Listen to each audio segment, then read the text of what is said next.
Bonjour les amis du Gmod, aujourd'hui pour notre premier tuto, on va faire quelque chose de plutôt simple. Alors ça sera surtout le principe d'un véhicule où on contrôle la direction avec un axe. Je sais pas si c'est clair, mais regardez ça. Dans mes duplications, normalement j'ai plusieurs versions, mais celle-ci est parfaite. Alors vous allez voir, on va faire quelque chose de plutôt simple. On va friser cette partie qui va bouger, et quand je monte dessus, vous voyez, je change la direction. Voilà. Bien sûr, après on peut toujours ici rouler en changeant la direction. Tac. On a la lumière, c'est très bien pour le RP, etc. Moi j'aime ça quand c'est RP et tout. Ah bon, après c'est du Gmod quoi. Pour faire quelque chose qui marche normalement, il y a encore du chemin, mais bon, là c'est normal, le couloir est assez étroit. Bon, on va sortir. Alors, qu'est-ce qu'on va faire?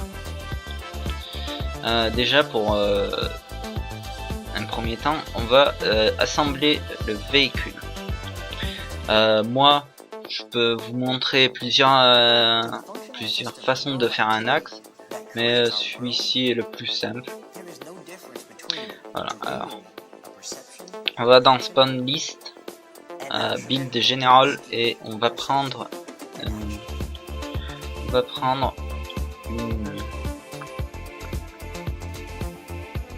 deux cubes de 3 x 3 x 4.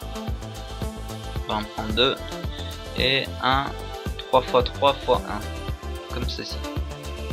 Après on va les positionner comme ça, il y a moins de problèmes avec le Easy Wheel. Tac, Easy Wheel. On va builder tout ça, et maintenant, alors ce build va pas builder en fait l'objet, on va le supprimer, mais c'est juste pour avoir une position. On va friser l'objet, celui-ci et celui-ci. On va delete le dernier build qui fait que en fait le bloc est juste à côté. C'était juste pour ça. Maintenant on va faire l'axe. Alors on va prendre des ball sockets. Je vais pas changer les paramètres parce que ça pas grand chose. Tac, on va en mettre un en bas et un en haut. Voilà. On va chercher quoi maintenant? Maintenant on va faire un ocolide entre la pièce du central et notre pièce qui va tenir les roues.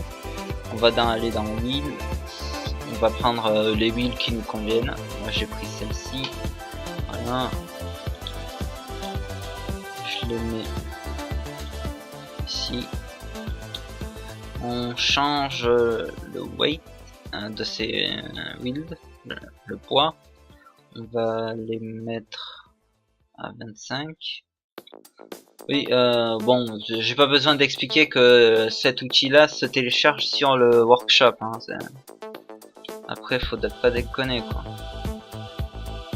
On laisse les autres pièces comme elles sont. On va mettre maintenant le siège. Alors le siège, on va le positionner à peu près. Hein, c'est de l'approximatif comme toujours. Hein. De toute façon, je vais faire comme ça.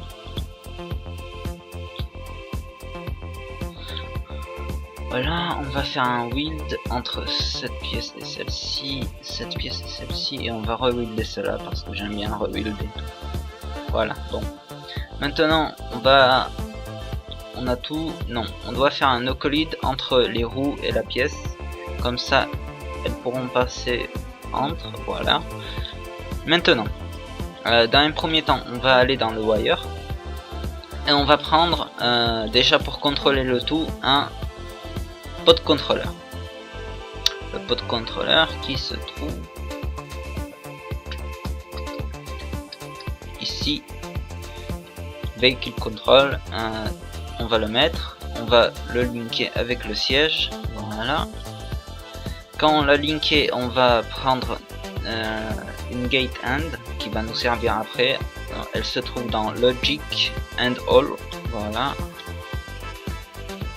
Bien sûr, besoin du wire, comme toujours. On aura besoin d'une expression de que je vais vous expliquer dans un instant. L'expression de c'est après. Alors maintenant il nous faudra un hydraulique. Voilà. On va le placer depuis l'objet qui tient les roues jusqu'à la pièce centrale. Voilà. Pareil. Faites-le bien dans le bon sens, comme ça le wire ne déconnera pas par moment. C'est cool. Voilà. Alors, ça. Maintenant, on aurait besoin de certains thrusters. Alors, les thrusters, on va prendre, voilà, force maximale 300, force maximale 300, voilà. Et après, on va mettre encore 2 avec du boost. On a un effet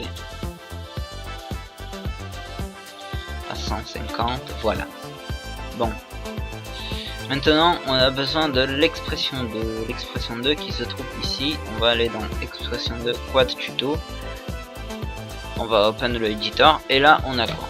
Dans un premier temps, le name vous le mettez comme vous voulez, et input ça sera A, D, W, très important. A pour tourner à gauche, D pour tourner à droite, W pour avancer. L et R seront les différentes... ce sont les côtés des hydrauliques en fait. L le côté gauche, R le côté droit. Et maintenant, je vais vous expliquer quelque chose de très important. Avant qu'on s'attaque à comment marche notre expression 2, déjà on va la placer sur le véhicule, tac. Alors c'est très important, vous devez prendre la valeur qui est sur l'hydraulique.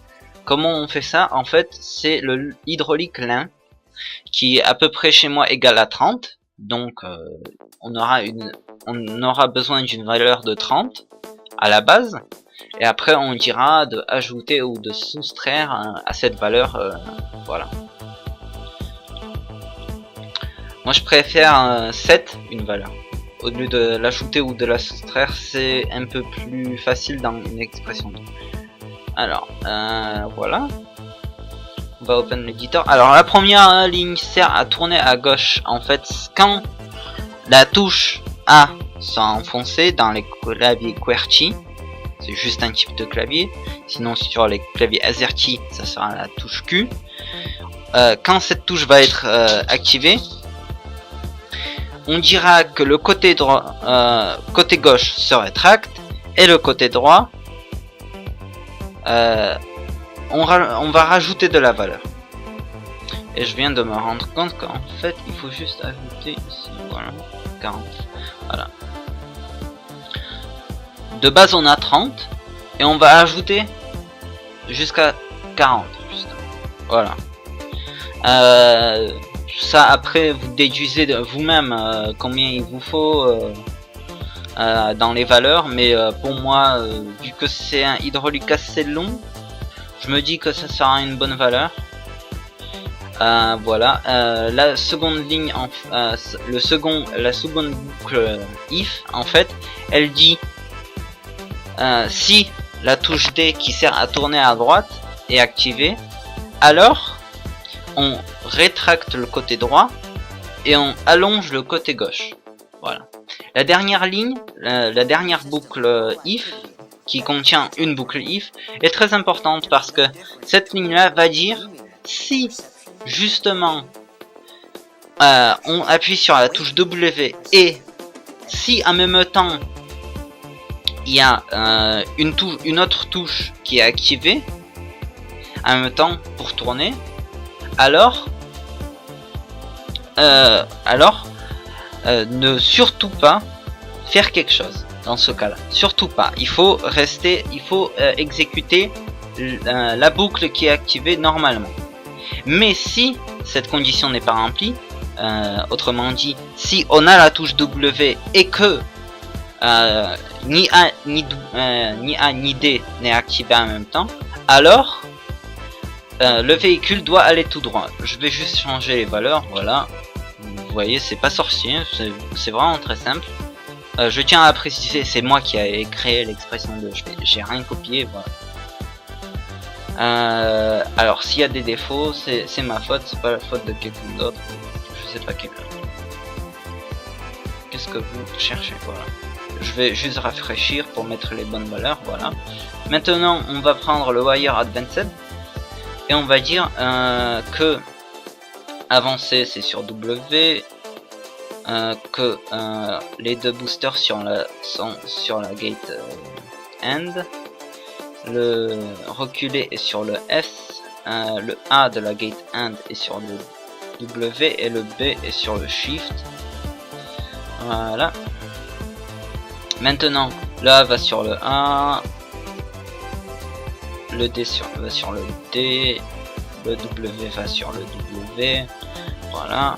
Le lymphe du hydraulique droit va sur le R et le lymphe du hydraulique gauche va sur le L. Maintenant on peut défriser cette partie là, on peut aller sur le véhicule et on peut voir que ça tourne, voilà. Vous voyez, ça tourne, c'est sympa. Et maintenant j'appuie sur tout droit et ça va se stabiliser au milieu. Bon, à la base c'est voilà, à la base non. Maintenant il va se stabiliser au milieu. Voilà. Bon, comme vous voyez, ça marche bien, hein, c'est très réussi. Après vous pouvez bien sûr mettre des textures, ajouter des lampes qui éblouissent qu'on ne voit rien après, faire des trucs custom ou encore installer ce système sur d'autres voitures. Pourquoi pas. Et maintenant vous voyez ça tourne hyper bien, ça slide, waouh, il y a des dérapages et tout, c'est nice. On peut mettre même le boost, voilà. Je sais bien que ça va se cracher, voilà, on met le boost et on se crache. Bon. Voilà.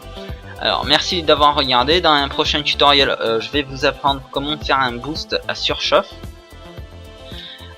Qui en fait quand au bout d'un moment le boost a trop surchauffé, eh ben il s'éteint pendant une certaine durée. Voilà. Merci d'avoir regardé cette vidéo et à la prochaine. Au revoir.